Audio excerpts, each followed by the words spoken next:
تفسیر صافی، تالیف مفسر محمد بن مرتضی المعروف ملا فیض کاشانی، ترجمہ و تلخیص مولانا سید تلمیذ حسنین رضوی، شائع کردہ ادارہ نشر دانش نیو جرسی امریکہ۔ سورہ تغابن۔ سورہ تغابن مدینہ منورہ میں نازل ہوا۔ اس سورہ میں آیتوں کی تعداد 18 ہے۔ بسم اللہ الرحمن الرحیم، اللہ کے نام سے جو بڑا مہربان نہایت مشفق ہے۔ ترجمہ: جو کچھ آسمانوں میں ہے اور جو کچھ زمین میں ہے سب اللہ کی تسبیح کر رہے ہیں، اسی کے لیے بادشاہی ہے اور اسی کے لیے حمد ہے، اور وہ ہر شے پر قدرت رکھتا ہے۔ اسی نے تمہیں پیدا کیا ہے، تم میں سے کوئی کافر ہے اور کوئی مومن، اور تم جو عمل کر رہے ہو وہ سب کچھ دیکھ رہا ہے۔ اس نے آسمانوں اور زمین کو برحق پیدا کیا ہے، اور اسی نے تمہاری تصویر گری کی ہے اور بہترین صورت بنائی ہے، اور اسی کی طرف باز گشت ہے۔ جو کچھ آسمانوں میں ہے اور زمین میں ہے اسے ہر چیز کا علم ہے، اور وہ جانتا ہے جو کچھ تم چھپاتے ہو اور جسے ظاہر کرتے ہو، اور اللہ تو دلوں کے احوال سے بھی آشنا ہے۔ کیا تمہیں ان لوگوں کی کوئی خبر نہیں پہنچی جنہوں نے اس سے پہلے کفر کیا تھا؟ انہوں نے اپنے معاملے کا خمیازہ چکھ لیا اور ان کے لیے دردناک عذاب ہے۔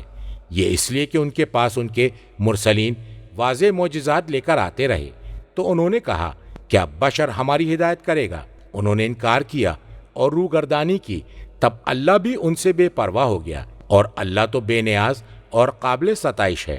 کافر یہ سمجھ بیٹھے ہیں کہ انہیں مرنے کے بعد دوبارہ نہیں اٹھایا جائے گا۔ اے نبی فرما دیجئے، نہیں، میرے رب کی قسم، تم ضرور بے ضرور اٹھائے جاؤ گے، پھر ضرور تمہیں آگاہ کیا جائے گا کہ تم نے دنیا میں کیا کچھ کیا ہے، اور یہ بات اللہ کے لیے بہت آسان ہے۔ لہٰذا تم ایمان لاؤ اللہ پر اور اس کے رسول پر اور اس نور پر جسے ہم نے نازل کیا ہے، اور تم جو بھی عمل کر رہے ہو اللہ اس سے باخبر ہے۔ جب قیامت کے دن تم سب کو جمع کرے گا، وہی ہار جیت کا دن ہوگا۔ جو اللہ پر ایمان لایا اور اعمال صالح بجا لاتا رہا، اللہ اس کے گناہ اس سے دور کر دے گا اور اسے ایسی جنت میں داخل کرے گا جس کے نیچے نہریں رواں ہیں۔ وہ اس جنت میں ہمیشہ ہمیشہ رہیں گے۔ یہی بہت بڑی کامیابی ہے۔ مذکور آیت کا ترجمہ ہے: جو کچھ آسمانوں اور جو کچھ زمین میں ہے سب اللہ کی تسبیح کر رہے ہیں، اسی کے لیے بادشاہی ہے اور اسی کے لیے حمد ہے۔ مذکور آیت کا ترجمہ ہے: اور وہ ہر شے پر قدرت رکھتا ہے۔ مذکور آیت کا ترجمہ ہے: اسی نے تمہیں پیدا کیا ہے، تم میں سے کوئی کافر ہے اور کوئی مومن۔ مذکور آیت کا ترجمہ ہے: اور تم جو عمل کر رہے ہو وہ سب کچھ دیکھ رہا ہے۔ کتاب کافی اور تفسیر قمی میں امام صادق علیہ السلام سے مروی ہے کہ آپ سے اس آیت کے بارے میں استفسار کیا گیا تو آپ نے فرمایا، اللہ تعالیٰ نے ان کے ایمان کو ہماری ولایت سے پہچانوایا ہے اور ان کے کفر کو اسے ترک کرنے سے، جس دن اللہ نے ان سے صلب آدم میں عہد و پیمان لیا تھا جبکہ وہ عالم زر میں تھے۔ مذکور آیت کا ترجمہ ہے: اس نے آسمانوں اور زمین کو برحق پیدا کیا ہے اور اسی نے تمہاری تصویر گری کی ہے اور بہترین صورت بنائی ہے کہ تمہیں کائنات کے منتخب اوصاف و کمالات سے مزین اور آراستہ کیا، اور جملہ ایجادات کی خصوصیات کے خلاصے سے تمہیں مخصوص کیا ہے، اور تمہیں تمام مخلوقات کے لیے نمونہ قرار دیا ہے۔ مذکور آیت کا ترجمہ ہے: اور اسی کی طرف باز گشت ہے، لہٰذا تم لوگ اپنے باطن کو اچھا اور بہترین بنا لو تاکہ عذاب سے تمہارے ظاہر کو مسخ نہ کر دیا جائے۔ مذکور آیت کا ترجمہ ہے: جو کچھ آسمانوں اور زمین میں ہے اسے ہر چیز کا علم ہے، اور وہ جانتا ہے جو کچھ تم چھپاتے ہو اور جسے ظاہر کرتے ہو۔ مذکور آیت کا ترجمہ ہے: اور اللہ تو دلوں کے احوال سے بھی آشنا ہے، اس کے لیے کوئی شے پوشیدہ نہیں۔ مذکور آیت کا ترجمہ ہے: کیا تم تک ان لوگوں کی کوئی خبر نہیں پہنچی جنہوں نے اس سے پہلے کفر کیا تھا، جیسے نوح، ہود اور صالح کی قومیں؟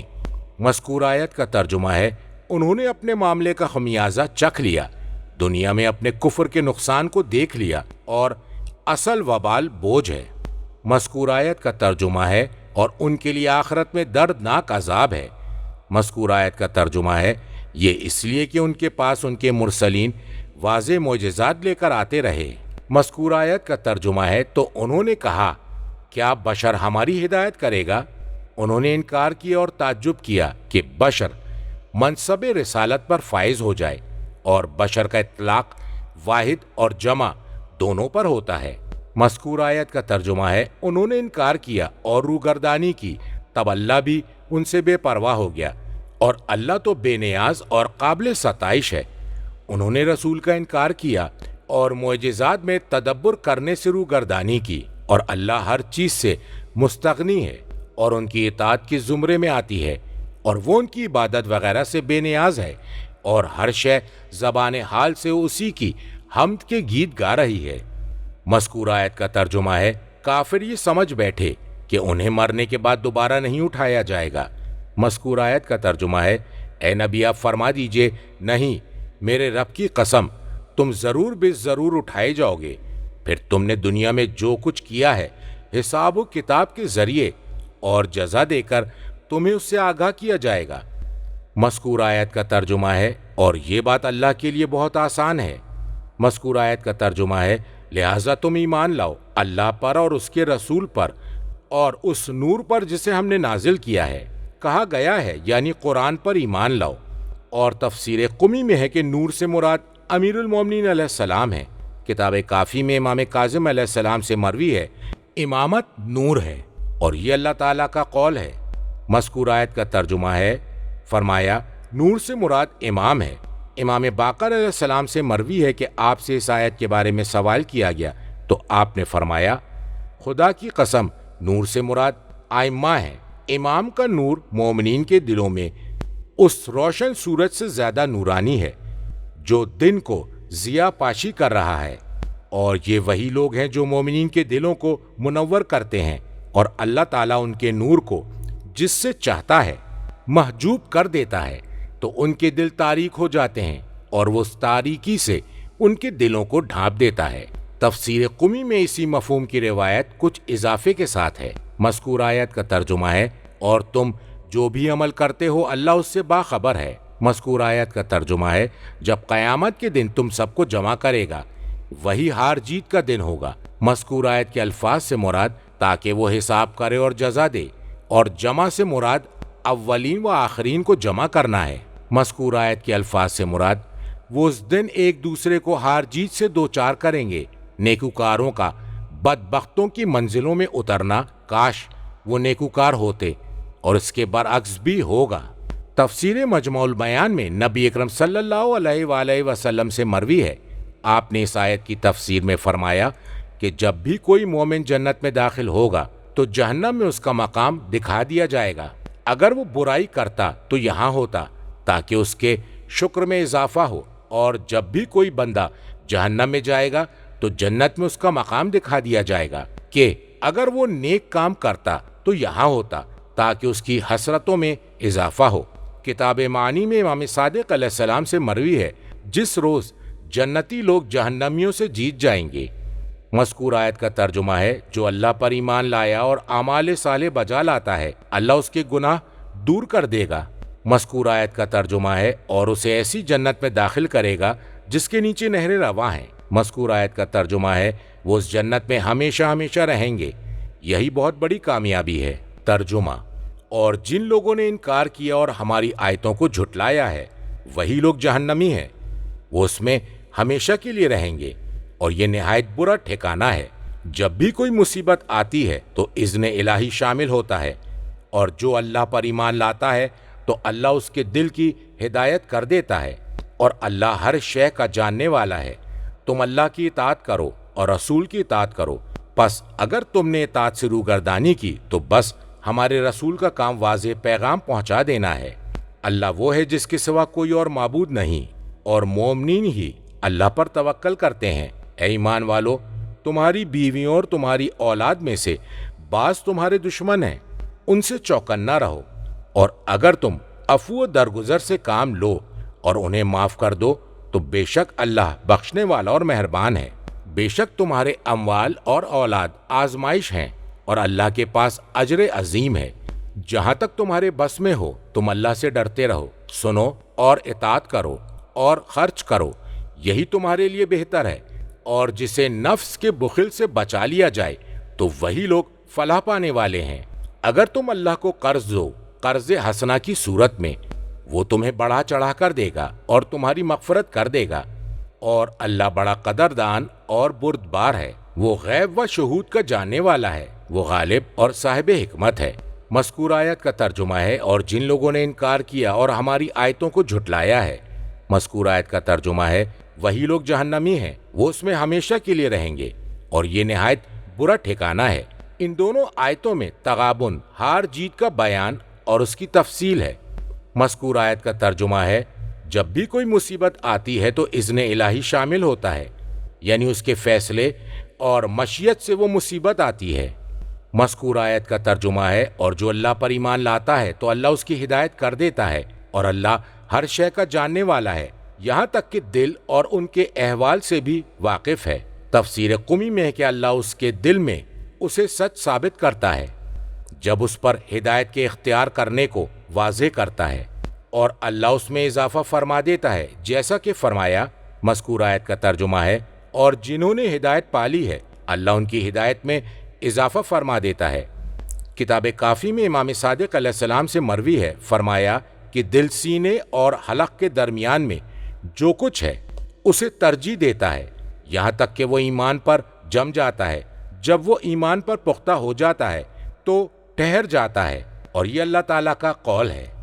وَمَن يُؤْمِن بِاللَّهِ يَهْدِ قَلْبَهُ۔ مذکور آیت کا ترجمہ ہے، اور تم اللہ کی اطاعت کرو اور رسول کی اطاعت کرو، پس اگر تم نے اطاعت سے روگردانی کی تو بس ہمارے رسول کا کام واضح پیغام پہنچا دینا ہے۔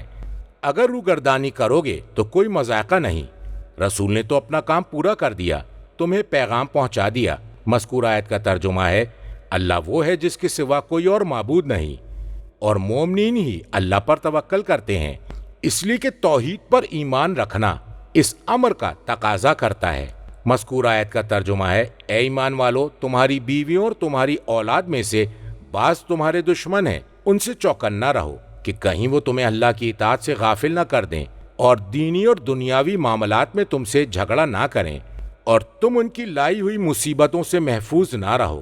مذکور آیت کا ترجمہ ہے، اور اگر تم عفو و درگزر سے کام لو اور انہیں معاف کر دو تو بے شک اللہ بخشنے والا بے حد مہربان ہے۔ تم بدلہ نہ لے کر ان کے قصور معاف کر دو اور درگزر کرو، ان سے اعراض کرنے اور ان کی زجر و توبیخ کرنے سے، اور اسے پوشیدہ رکھ کر اور ان کی معذرت کو قبول کر کے انہیں معاف کر دو۔ اللہ تعالیٰ تم سے ویسا ہی معاملہ کرتا ہے جیسا کہ تم کرتے ہو، اور تم پر اپنا فضل و کرم کرتا ہے۔ تفسیر قمی میں امام باقر علیہ السلام سے مروی ہے، آپ نے اس آیت کے بارے میں فرمایا کہ جب بھی کوئی شخص ہجرت کا ارادہ کرتا تو اس کا بیٹا اور اس کی بیوی اس سے چمٹ جاتے اور اس سے کہتے، ہم تمہیں اللہ کا واسطہ دیتے ہیں کہ تم نہ جاؤ اور ہمیں نہ چھوڑو، ہم تمہارے بعد برباد ہو جائیں گے۔ ان میں کچھ لوگ اہل و عیال کی بات مان لیتے تھے اور ٹھہر جاتے تھے، تو اللہ تعالیٰ نے ان کے بیٹوں اور ان کی بیویوں سے انہیں ہوشیار اور خبردار کیا ہے، اور ان کی اطاعت سے روکا ہے، اور ان میں سے وہ بھی تھے جو روانہ ہو جاتے اور انہیں چھوڑ دیتے تھے اور کہتے تھے، اگر تم لوگوں نے میرے ساتھ ہجرت نہیں کی پھر اللہ مجھے اور تمہیں دار الہجرت میں اکٹھا کرے گا، تو اس وقت میں تمہیں کوئی فائدہ نہ پہنچا سکوں گا۔ پس جب اللہ نے اسے اور انہیں یکجا کر دیا تو اللہ نے اسے حکم دیا کہ ان کے ساتھ حسن سلوک کرے اور صلہ رحمی سے کام لے۔ مذکور آیت کا ترجمہ ہے، بے شک تمہارے اموال اور تمہاری اولاد آزمائش ہیں۔ مذکور آیت کا ترجمہ ہے، اور اللہ کے پاس اجر عظیم ہے۔ جو شخص ترجیح دے اللہ کی محبت اور اس کی اطاعت کو اموال اور اولاد کی محبت پر اور ان کے لیے کوشش کرنے پر۔ تفسیر مجموع البیان میں نبی اکرم صلی اللہ علیہ وآلہ وسلم سے مروی ہے کہ آپ خطبہ دے رہے تھے کہ اتنے میں امام حسن اور امام حسین علیہ السلام تشریف لے آئے، اور وہ دونوں سرخ رنگ کی قمیص پہنے ہوئے تھے۔ وہ چلتے تھے، ان کا دامن الجھتا تھا۔ رسول اللہ صلی اللہ علیہ وآلہ وسلم ممبر سے اترے، ان کے پاس آئے، ان دونوں کو اٹھایا اور ممبر پر اپنی گود میں بٹھایا اور فرمایا، اللہ تبارک و تعالیٰ نے سچ فرمایا ہے، انما اموالکم و اولادکم فتنۃ۔ میں نے ان دونوں بچوں کو دیکھا کہ چلتے ہیں اور لڑکھڑاتے ہیں، مجھ سے نہ رہا گیا، یہاں تک کہ میں نے اپنی گفتگو منقطع کی، ان بچوں کو بلند کیا، پھر میں نے خطبہ شروع کیا۔ نہج البلاغہ میں ہے کہ تم میں سے کوئی بھی یہ نہ کہے۔ مذکور آیت کا ترجمہ ہے، پروردگارا میں فتنوں سے تیری پناہ مانگتا ہوں، اس لیے کہ کوئی ایسا نہیں ہے جو آزمائش میں مبتلا نہ ہو۔ اگر کسی کو پناہ طلب کرنی ہے تو وہ اللہ تعالیٰ سے فتنوں کی گمراہی سے پناہ طلب کرے، اس لیے کہ اللہ تبارک و تعالیٰ فرما رہا ہے، مذکور آیت کا ترجمہ ہے، جہاں تک تمہارے بس میں ہو تم اللہ سے ڈرتے رہو، سنو اور اطاعت کرو اور خرچ کرو، اسی میں تمہاری بھلائی ہے۔ تم متقی بننے کے لیے اپنی کوشش و کاوش اور پوری طاقت صرف کرو، مواعظ کو سنو اور امر کی اطاعت اور وجوہ خیر میں خالصتاً لوجہ اللہ خرچ کرو، اس خرچ کرنے میں ہی تمہاری بھلائی اور بہتری ہے۔ یا خیرات دو یا انفاق، خرچ کرنا خیر ہو، یہ امتثال حکم کے لیے ابھارنا ہے۔ مذکور آیت کا ترجمہ ہے، اور جسے نفس کے بخل سے بچا لیا جائے تو وہی لوگ فلاح پانے والے ہیں۔ اس کی تفسیر سورہ حشر کی آیت 9 کے ذیل میں گزر چکی ہے۔ مذکور آیت کا ترجمہ ہے، اگر تم اللہ کو قرض دو قرض حسنہ کی صورت میں، وہ تمہیں بڑھا چڑھا کر دے گا، مال کو وہاں خرچ کر کے جہاں اس نے حکم دیا ہے، قرض حسنہ جو اخلاص اور نفس کی پاکیزگی پر مبنی ہو۔ مذکور آیت کا ترجمہ ہے، وہ تمہیں بڑھا چڑھا کر دے گا، یعنی 1 کا 10 دے گا، بلکہ 700 تک اضافہ کرے گا اور اس سے بھی زیادہ بڑھا سکتا ہے۔ مذکور آیت کا ترجمہ ہے، اور تمہاری مغفرت کر دے گا، اور اللہ بڑا قدردان اور بردبار ہے۔ وہ خرچ کرنے کی برکت سے تمہاری مغفرت کر دے گا، وہ عمل قلیل کے بدلے میں بہت زیادہ عطا فرمائے گا۔ مذکور آیت کے لفظ کے معنی، وہ سزا دینے میں جلدی نہیں کرتا، بردبار ہے۔ مذکور آیت کا ترجمہ ہے، وہ غیب و شہود کا جاننے والا ہے، وہ غالب اور صاحب حکمت ہے، اس کے سامنے کوئی بھی شے پوشیدہ نہیں ہے۔ مذکور آیت کے الفاظ سے مراد وہ قدرت اور علم میں مکمل ہے، غالب اور صاحب حکمت ہے۔ کتاب ثواب الاعمال اور مجموع البیان میں امام صادق علیہ السلام سے مروی ہے کہ جو شخص بھی سورہ تغابن واجب نماز میں پڑھے گا تو یہ سورہ اس کے لیے قیامت کے دن شفاعت کرے گا، اور یہ شاہد عادل ہوگا، اس ذات کے حضور اس کی گواہی قبول کی جائے گی، اور یہ سورہ جنت میں داخل ہونے تک ساتھ نہیں چھوڑے گا۔